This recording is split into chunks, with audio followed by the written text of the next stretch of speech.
నిన్నటి రోజు మీరు చూసినారు కదా ఆ వీడియో సందీప్ గారు.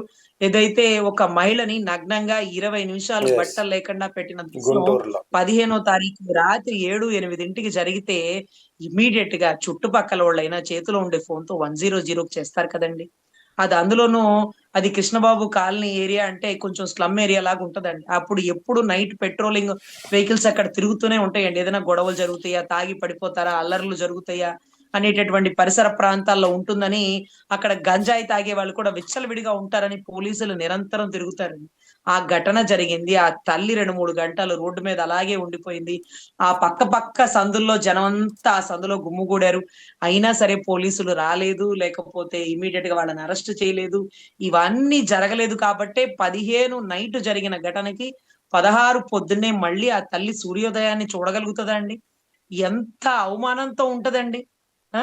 ఒక ఒక మీకు తెలుసు కదా! మీకు జయలలిత గారి ఘటన ఒక చీర చెంగు లాగినందుకే యెస్.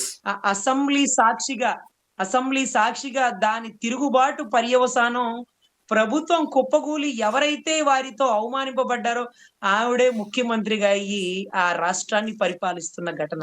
ఏదైతే ద్రౌపదికి జరిగినటువంటి వస్త్రాభరణం అంటారు చూడండి. ఆవిడ వస్త్రాన్ని ఛేదించిన కారణంగానే జరిగిన కురుక్షేత్రం.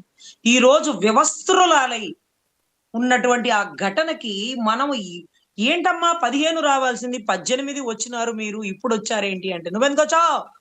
అని మాట్లాడతదేంటండి ఆవిడ? మహిళా కమిషన్ చైర్‌పర్సనేనా?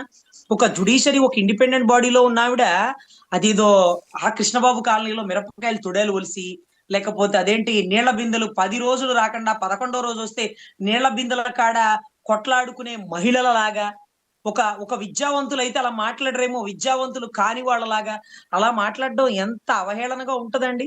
ఆమె మాట్లాడినట్టు తిరగదిప్పి నేను మాట్లాడితే ఆవిడ విలువ దిగజారిపోయినట్టే గదా! పోనీలెద్ది ఆవిడకి విలువున్నా ఇచ్చినా ఇవ్వాలనుకోకపోయినా ఆవిడ పదవికి ఇద్దాం అనుకుని మనస్ఫూర్తిగా ఆవిడ 4 మాటలు చివాట్లు, అవాట్లు పెట్టి I know what you are before. I know what you are after. నా పర్సనల్ గురించి నీకెందుకమ్మా?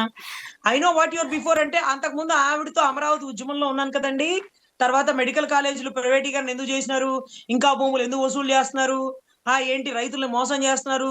చనిపోయిన కౌలు రైతులకి ఎందుకు ఇవ్వట్లేదు?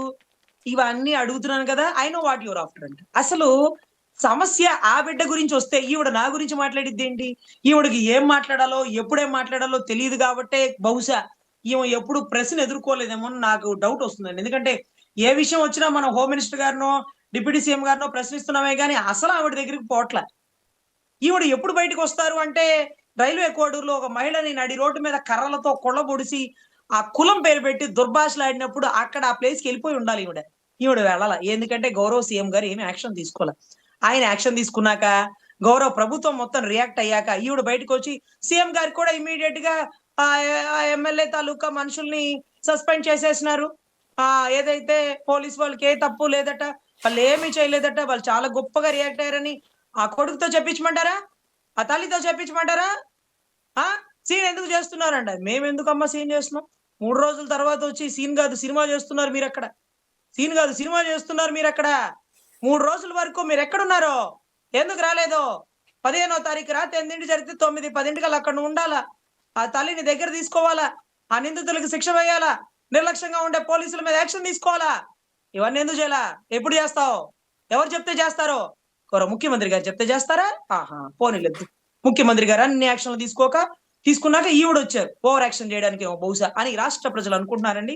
నేనైతే ఆవిడ పదవికి గౌరవిస్తూ ఆవిడ ఎన్ని మాటలు మాట్లాడినా పోనీలెద్దు. ఆవేశంలో, ఆవేశంలో మాట్లాడిందేమో అని అయితే భావిస్తున్నాను.